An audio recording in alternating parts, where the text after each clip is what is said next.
Hi everyone, my name is Kritika and welcome back to my YouTube channel. कहाँ जा रहा है भाई? चलो फिर से नहीं करने वाली हूँ, ठीक है। होता है भाई, किसी के भी बाल निकल सकते हैं ना, इंसान हूँ मैं। एनीवेज, पहली बात तो ये है कि भाई मेरी कहानियों को एज एन इंस्पिरेशन कौन यूज़ कर रहा है? कौन इंस्पायर हो रहा है? कौन बोल रहा है कि हाँ कृतिका ने किया तो हम भी करेंगे? नहीं, बिल्कुल नहीं। आप कभी भी वो नहीं करोगे जो मैं कर रही हूँ। स्टोरी टाइम्स ही इसीलिए बनाए जा रहे हैं कि भाई जो गड़बड़ियाँ मैंने करी है वो तुम करने की कोशिश भी मत करना और सोचना भी मत, क्योंकि ऐसा अंजाम होता है, ऐसी हो जाती है तुम्हारी मेंटल हेल्थ मेरे जैसी। तो ऐसा बिल्कुल भी तुम्हें बनने की ज़रूरत नहीं है और ये कहानियों से बिल्कुल नेगेटिवली इंस्पायर हो कि हाँ भाई ये तो बिल्कुल नहीं करना जो ये बंदी कर रही है, ठीक है। अगली कहानी पे आते हैं तो मेरे को भाई ट्रस्ट इश्यूज आज से नहीं हुए, एकदम सीरीज ऑफ इवेंट्स लगे ट्रस्ट इश्यूज होने में कि अब लोगों पे भरोसा होता ही नहीं है ज़रा भी। अभी भी कर लेती हूँ कभी कभार की, क्योंकि मेरे ट्रस्ट इश्यूज को जीतना एकदम 2 मिनट की बात है। आपको 2 मिनट अपनी पर्सनालिटी फेक करनी है, 2 मिनट मेरे सामने अच्छा बनना है, 2 मिनट मेरे से प्यार से बात करना है, मैं यूँ बदल जाऊँगी, यूँ आप पे भरोसा कर लूँगी। क्योंकि क्या मैं अपनी गलतियों से सीखी हूँ? थोड़ा सा भी नहीं। एनीवेज, तो आज की कहानी चालू होती है आई थिंक 2022 में। और हम लोग एक जगह ना, तभी हमारा नया घर बन रहा था और हम लोग ना रेंट पे रह रहे थे। एक ड्यूप्लेक्स रेंट किया हुआ था, वहाँ पे हम लोग रह रहे थे। और हमारे जो पड़ोसी थे ना, उनके घर पे ऊपर कोई, आई डोंट नो, कोई रेंट पे रहने आए थे या पता नहीं, कोई तो आया था। तो मेरी मम्मा का ना यूट्रस का ऑपरेशन होने वाला था। अब मेरी मम्मा को ना बहुत ज़्यादा इसकी प्रॉब्लम थी, जो यूट्रस से यूजुअली, आई डोंट नो आपको पता होगा या नहीं पता होगा, यूट्रस का साइज़ बढ़ जाता है या उसमें कोई जिस्ट आ जाता है या कुछ कुछ तो ऐसा रहता है जिसकी वजह से एक्सेसिव ब्लीडिंग होती है। तो मैं 10th क्लास में थी, तब से उसका कुछ ना कुछ चल ही रहा था। तो फिर फाइनली वी डिसाइडेड कि यूट्रस रिमूवल करवा ही लेते हैं। तो उसका ऑपरेशन हुआ and she was in the hospital. तो I stayed with her while she was in the hospital. मैं रात को उनके साथ रुकी, तब घर पे पापा और रजत थे। रजत इज़ माई यंगर ब्रदर। तो वो दोनों घर पे रुके थे। मैं गई और मम्मा के साथ पूरी रात रुकी। फिर सुबह पापा आ गए थे and I came back home, ताकि घर का भी थोड़ा मतलब जो भी करना होगा या खाना वाना बना के ले जाना होगा, वॉट। तो मैं इस चीज़ के लिए घर आ गई। अब मैं घर आई, मेरा भाई बालकनी में नहीं, हॉल में बैठा हुआ है, कुछ तो उसके लैपटॉप पे काम कर रहा है। मैं किचन में हूँ और अपना कुछ कुछ तो भी काम कर रहे जा रही हूँ किचन में, कुछ तो सफाई कर रही हूँ और ये वो कर रही हूँ। मैं ना सामान कुछ कचरा वचरा फेंकने नीचे गई, तो ऊपर का ऑब्वियसली गेट मैंने खुला छोड़ दिया है कुछ तो नीचे ना घर घर के बाहर बड़ा सा डस्टबिन रखा हुआ था जैसे आप उसके सामने अपना पूरा कचरा उस डस्टबिन में फेंक सकते हो और फिर जब भी वो कचरे वाली गाड़ी आएगी तो वो डस्टबिन उठा के उसमें डाल के ले जाएगी, ठीक है। तो मैं उस कचरे के डब्बे में अपना पूरा कचरा फेंकने गई नीचे और मैंने गेट ऊपर का ऑब्वियसली खुला छोड़ दिया and we used to live on first floor. तो मैं ऊपर आती हूँ तो एक रैंडम बंदी, कोई रैंडम बंदी 14-15 साल की हमारे रूम में बैठी है। मेरा भाई वहाँ है and she is talking to my brother and she is crying so much. अगर आप मेरे को बोलो दुनिया जहान की कोई भी चीज़ें आप जो सोच सकते हो, आप क्या क्या सोचोगे उस सेकंड कि मैं ऊपर आई हूँ, एक कोई रैंडम बंदी है 13-14 साल की, 13-14 तो नहीं, 14-15-16 ऐसे कुछ साल की होगी, and she is just crying there सामने मेरे भाई के। मैंने बोला क्या हो गया, ये एकदम से मैं तो एकदम, क्या ये मम्मी मोड ऑन हो जाता है भाई मेरा, मैं तो एकदम से ये क्या हो रहा है भाई, ये क्या चल रहा है।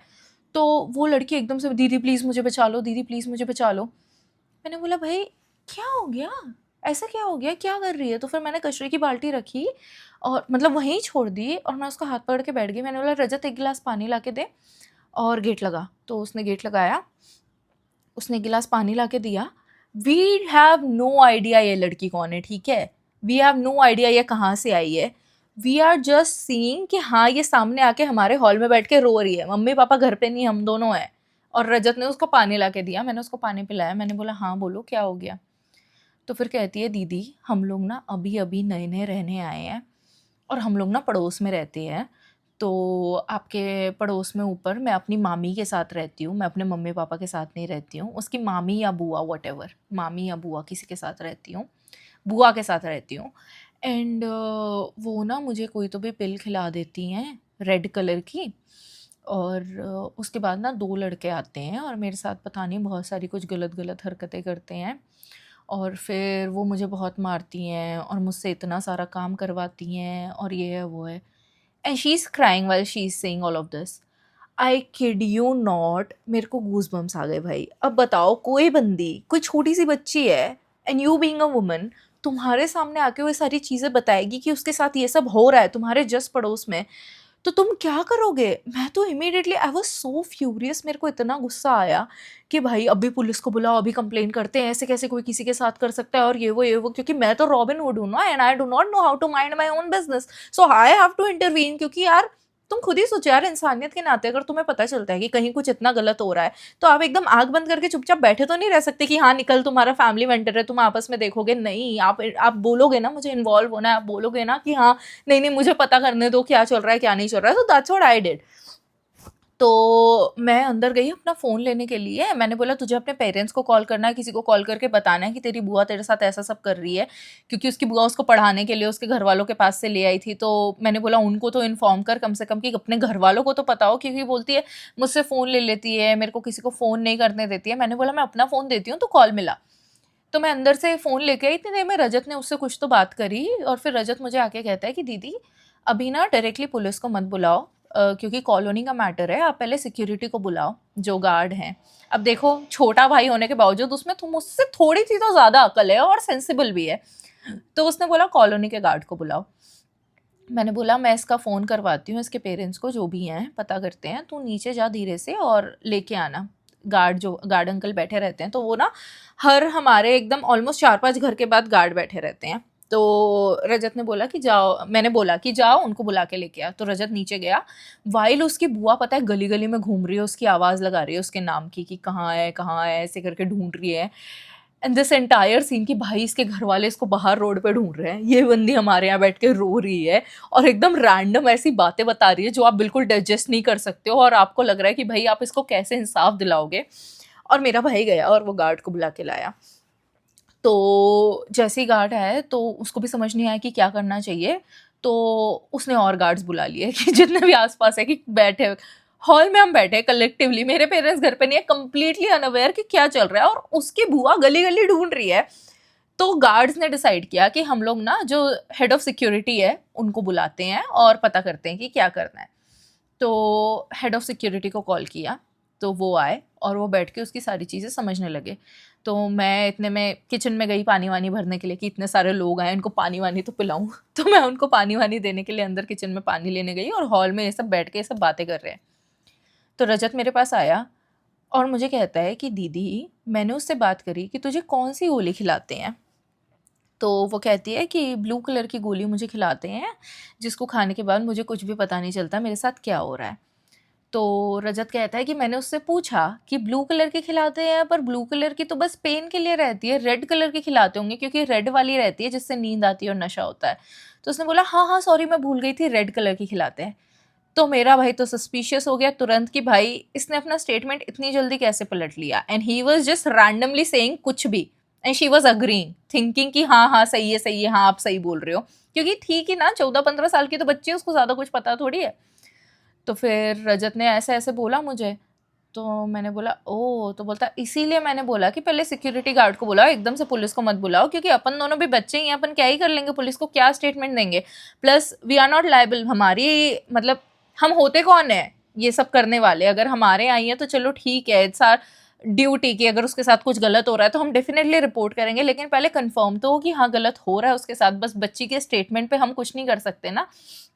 विच इज़ ट्रू कि हाँ बच्ची के स्टेटमेंट पे कुछ भी किया नहीं जा सकता है, तो थोड़ा से क्वेश्चंस आंसर तो उससे पूछ लेना चाहिए before we take any harsh step, या क्योंकि उसके फैमिली की रेपुटेशन, जिस बुआ के साथ वो रह रही है उनकी रेपुटेशन, वो सब कुछ एकदम एज पर है इस सेकेंड।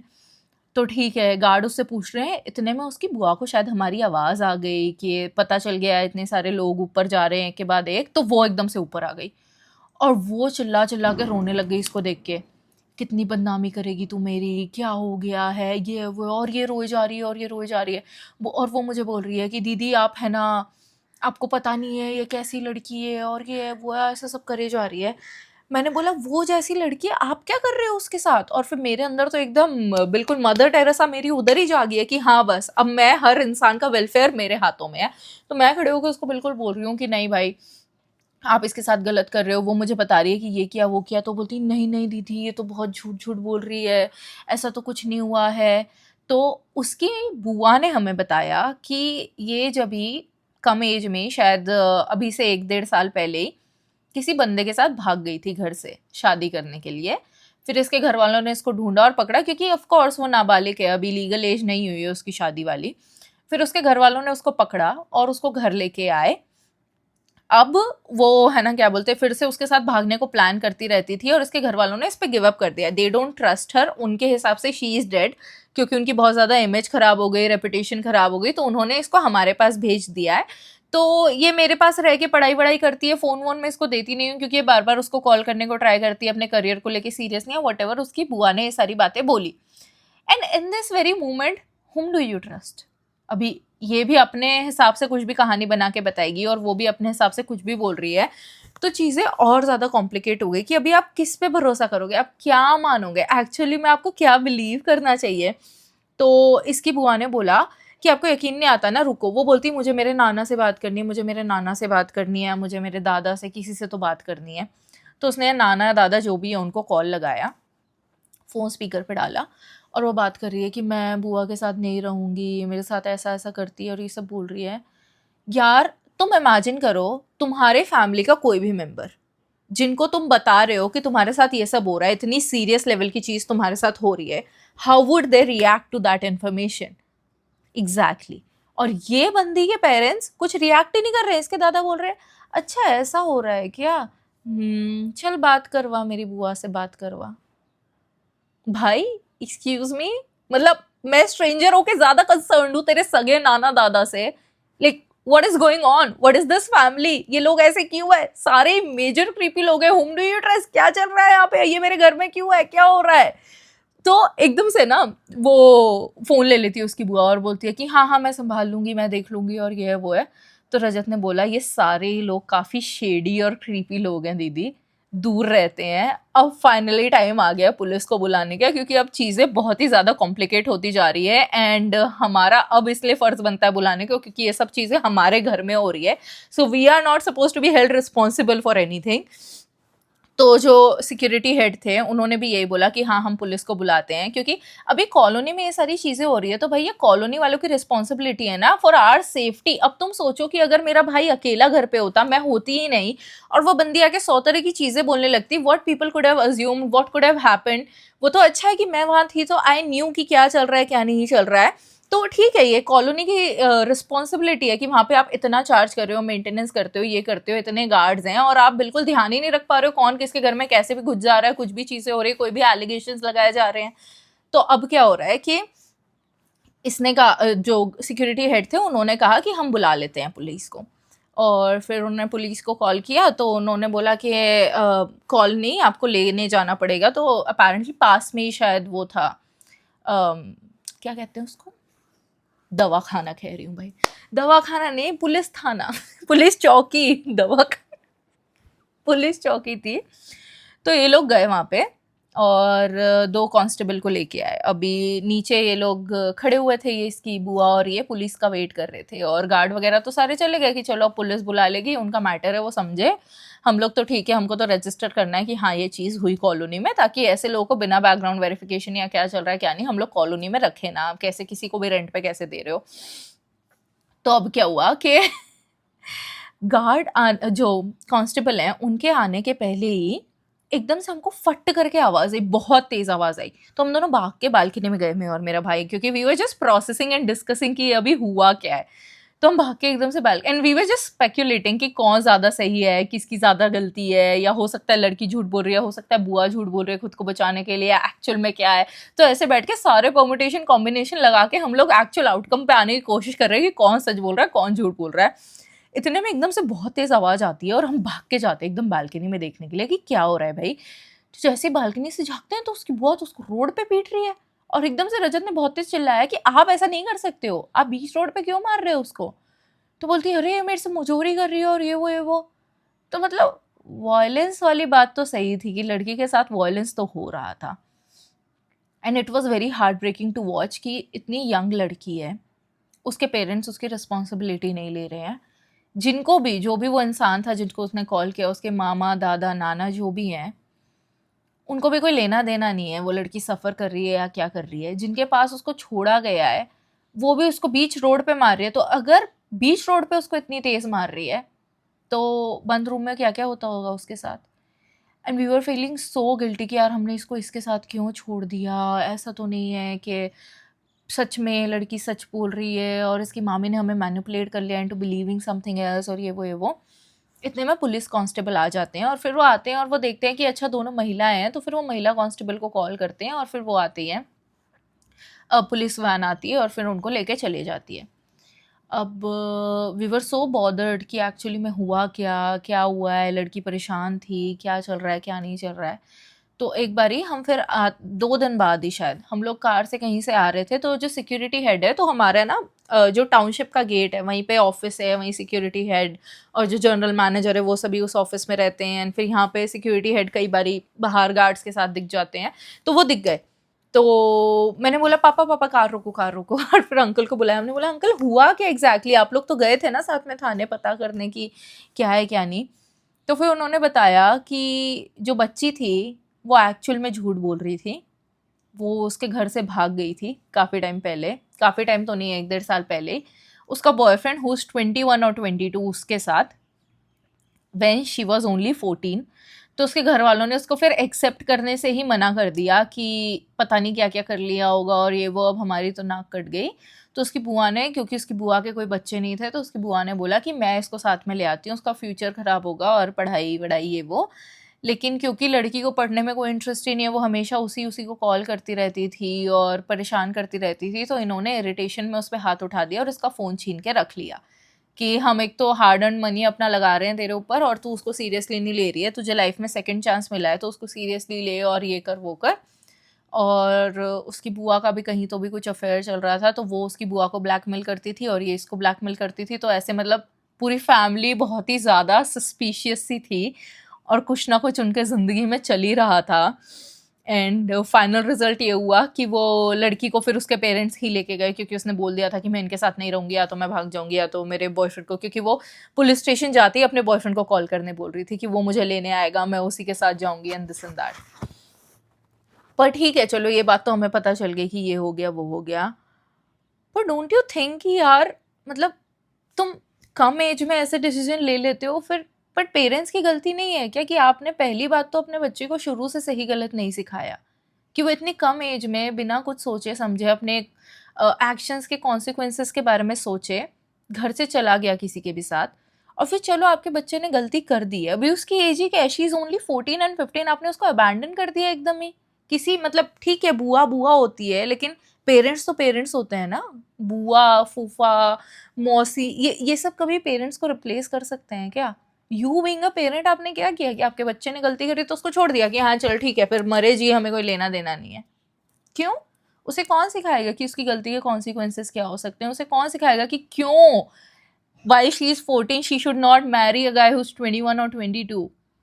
क्यों उसका भाग जाना और ये सभी चीज़ें इम्पोर्टेंट, मतलब आई डोंट नो यार, इट वाज वेरी सैड कि इतना इजीली उसके घर वालों ने उसको छोड़ दिया, इतना इजीली उसकी बुआ ने ये सब बोल दिया कि हाँ ये तो लड़की ऐसी है और ये है वो है। बट और उसका बॉयफ्रेंड भी आई डोंट नो उसको यूज़ कर रहा था या क्या कर रहा था, बट किसी ने भी एक बार बैठ के उसको समझा नहीं या उसको समझाया नहीं कि क्या चल रहा है। And I feel when you are like, I don't know, जब भी तुम्हें घर में प्यार नहीं मिलता है या तुमसे घर में कोई ठीक से नहीं रहता है, it is very easy to get attach to some people like this. So we never know कि उसके फैमिली वाले उसको कैसे ट्रीट करते थे, which led her to do all of this, या फिर सच्ची में there was something wrong with her, could be anything. But मैं तो पर्सनली फील करती हूँ कि पेरेंट्स की गलती है यहाँ पे, दे shouldn't have abandoned her like this and left her suffering किसी के भी पास। एनीवेज, तो इस कहानी के बारे में पता है मैं तो लिटरली भूल ही गई थी। एक बारी रजत और मैं ऐसे रैंडमली बात कर रहे थे तो उसने बोला कि अरे दीदी एक बारी ये तो हुआ था, वो बंदी हमारे घर आ गई थी। लाइक शिट, हाँ क्योंकि अब इतना टाइम हो गया, हम लोग तभी रेंट पे रहते थे और नया वाला घर बन रहा था तब, और फिर ये सारी चीज़ें एकदम से ऐसे हो गई। तो अभी याद करके ऐसे लगता है कि वाह, लेकिन उस सेकंड भाई इतनी हार्ट बीट बढ़ गई थी, घर वाले नहीं थे घर पे और मम्मा उधर हॉस्पिटल में एडमिटेड है, पापा घर पे नहीं है। सब लोग ये सोच रहे हैं कि हमारे घर गार्ड पे गार्ड क्यों आए जा रहे हैं, पूरे कॉलोनी वालों को लग रहा है क्या चिल्ला चोट हो रही है, क्योंकि इसकी जब बुआ घर आ गई थी तो इतनी चिल्ला चोट हुई, इतनी चीज़ें हुई। बट या I am terrified, like I don't no whom to trust anymore. इसमें आप क्या ही करोगे? what you should have done, what you would have done in this situation? Let me know in the comments, and if you want more such stories, please subscribe to my channel and see you in the next one. Thank you for watching.